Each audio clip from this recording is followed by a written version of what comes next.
তারেক রহমানের কঠিন নির্দেশ। বাংলাদেশ শান্তি সম্প্রীতির একটি দেশ।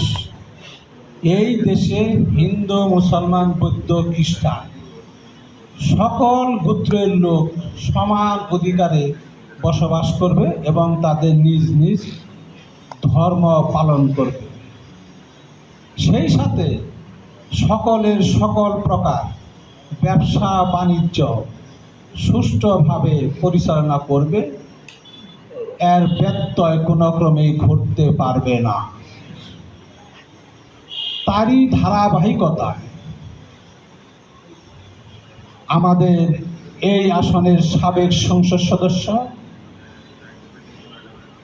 জেলা বিএনপির সাবেক সেক্রেটারি, বিএনপির চেয়ারপারসনের উপদেষ্টা ইঞ্জিনিয়ার মঈনুল ইসলাম খান ইতিমধ্যে আমাদের একটি মেসেজ দিয়েছেন।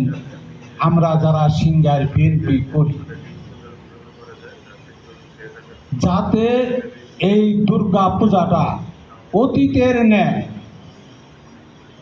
বাংলাদেশের মধ্যে সকল জায়গায় যেভাবে হয়েছে এবং বিশেষ করে আমাদের সিঙ্গারে বিএনপির সময়ে অতীতে যেভাবে শান্তিপূর্ণভাবে প্রতিটা দুর্গা পূজা সহ সকল ধর্মীয় অনুষ্ঠান সম্পন্ন হয়েছে, সেই অবস্থায় আগামীতেও যেন সিঙ্গারে এই সম্প্রদায়ের লোক সুষ্ঠুভাবে স্বাধীনভাবে তাদের এই ধর্মীয় অনুষ্ঠানটা পালন করতে পারে। সেই জন্য আমাদের উনি নির্দেশ দিয়েছেন, আমাদের কিছু গাইডলাইনও দিয়েছেন।